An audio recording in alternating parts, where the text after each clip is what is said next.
안녕하세요. 내 삶에 힘이 되는 그림 이야기를 들려드리는 박쌤입니다.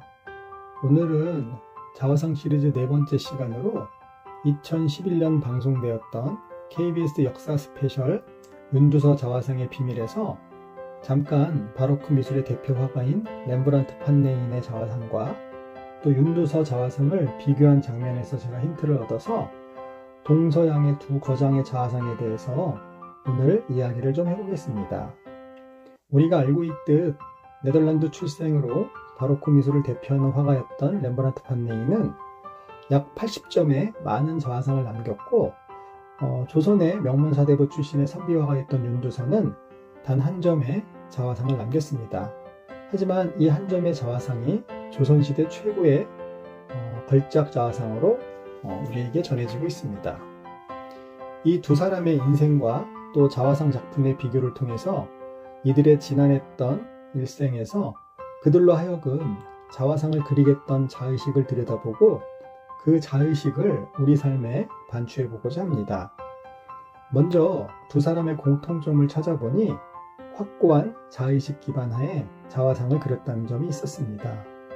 공제 윤두서는 고산 윤선도의 증손자이자 다산 정약용의 외증족으로 사대부 명문 가문에서 태어났고 과거에 급제를 했음에도 당시 당쟁이 심했던 시기라 당쟁을 피해 스스로 관직에 나가지 않고 30대 초반부터 해남의 노후당에서 묻혀 일생을 보내야 했습니다.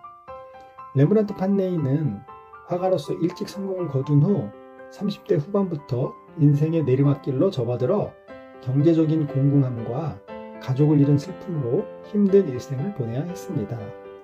내용은 다르지만 이러한 인생의 힘겨움이 그들에게 자의식을 갖도록 한 것 같습니다. 그리고 이런 자의식은 그들을 좌절이 아닌 초월의 힘을 갖도록 했습니다. 두 사람의 자화상을 좀 자세히 살펴보겠습니다. 먼저 허공에 얼굴만 떠있는 듯한 윤두서의 자화상은 많은 의문을 갖게 만들지만 방송에서 밝혀진 사실에 의하면 이 초상화는 앞뒷면으로 그려졌는데 앞면에 그려진 얼굴과 수염만이 보이는 것이고 고배울 망원경이나 적외선 카메라를 이용해서 보면 뒷면에서 그려진 귀와 상체의 옷선 등 윤곽이 명확히 보인다고 합니다. 그리고 일반적으로 초상화는 그리기 쉬운 측면상으로 주로 그리는 게 정석인데 윤두서의 자화상은 어려운 정면상으로 그려졌고 얼굴에 난 구렛나룻도 위로 치솟은 형태로 표현되어 있습니다. 이는 윤두서가 비록 당쟁을 피해 초야에서 지내고는 있지만 자신과 또 세상과 당당하게 맞서는 강인함을 표현하기 위해서 묘사한 방식입니다.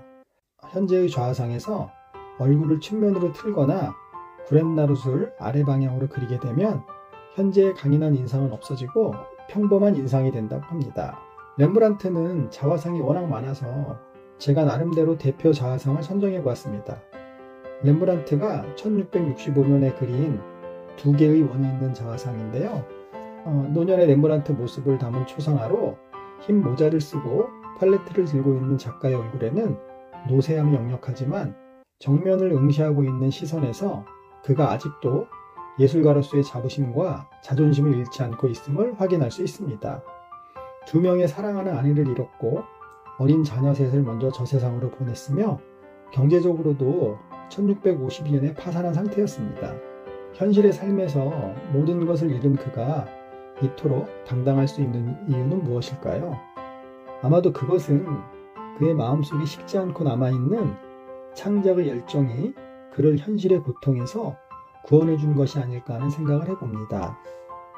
또 윤두서의 자화상이 한 작품에 인생의 모든 우여곡절을 담고 있다면 렘브란트의 자화상은 시기별로 자신이 처한 상황에 맞게 여러 점으로 그렸다는 점입니다.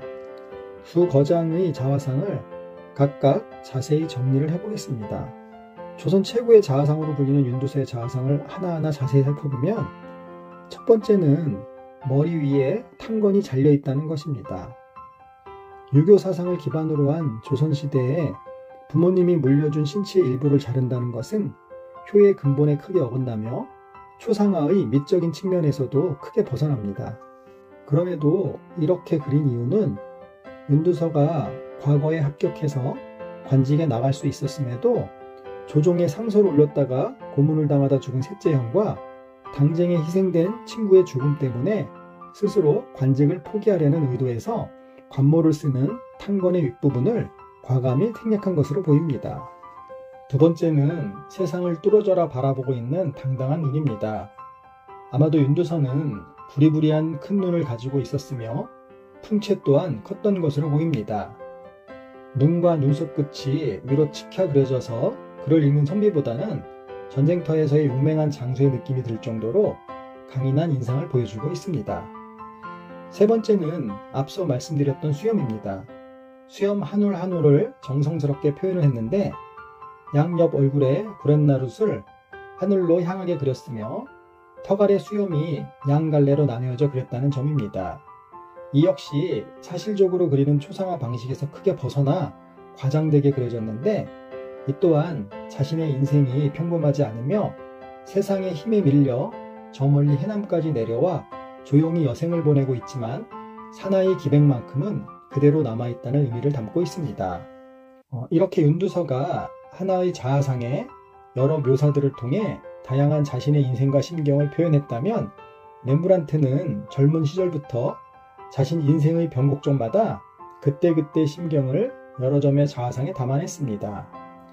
네덜란드는 스페인으로부터 독립 후 유럽에서 가장 강력한 상업국가로 발전을 했습니다. 이는 회화에도 큰 영향을 주었는데요. 권위적인 교회나 귀족들의 입맛에 맞춰 그려지던 회화가 소소한 일상을 다루는 쪽으로 변화하기 시작했다는 것입니다.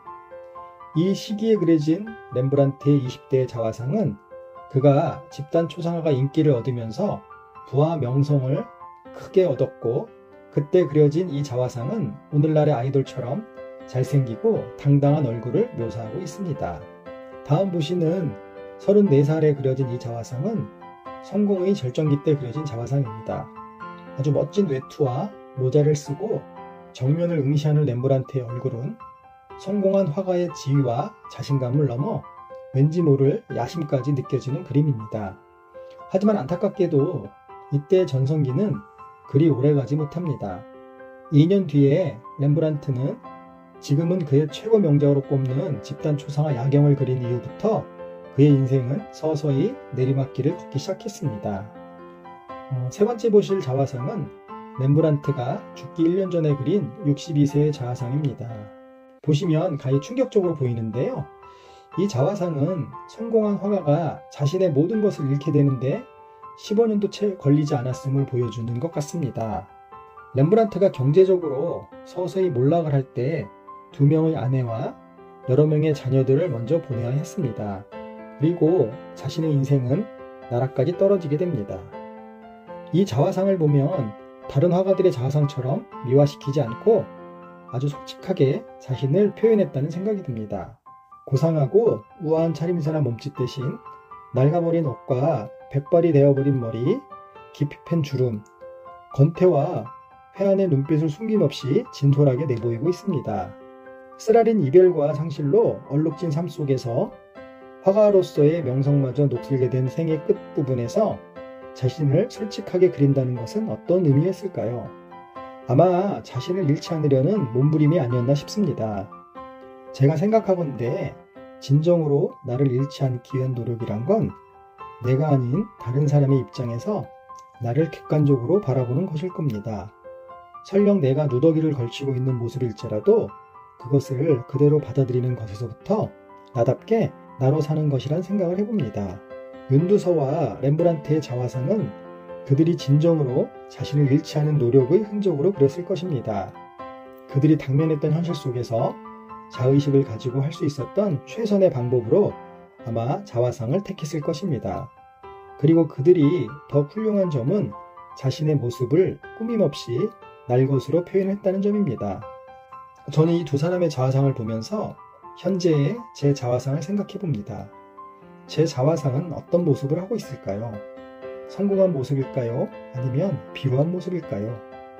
그런데 그보다 더 중요한 것은 제가 타인이 되어 제 자신을 솔직한 모습으로 볼 수 있느냐가 아닐까요?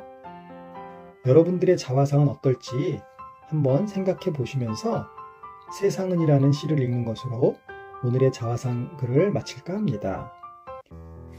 제목, 세상은. 세상은 나를 어디론가 밀어내고 무중력 상태가 된 난 물구나무 선체로 손가락 하나로 인연을 맺고 있다. 바라보는 거울 속 그는 자꾸만 말을 걸어오는데 자꾸의 현실이 다른 곳으로 시선을 이끈다. 어느 날 원인도 없고 이유도 없이 던져졌는데 의식을 차리니 지난하고 고단하다. 지구의 반대편, 시대와 나이와 세상의 풍경은 다르지만 교감하는 그가 있어 그나마 다행이다. 같은 공간에서 만날 수는 없어도 남겨진 너와 내가 있으니 무슨 후회가 있을까. 그저 누군가의 입을 통해 회자되는 것으로 그 역할이 다했음을. 오늘의 명화 이야기가 여러분들의 정신적 건강에 도움이 되기를 진심으로 바랍니다. 여러분들의 구독, 좋아요는 제게는 힘을 주는 에너지입니다. 감사합니다.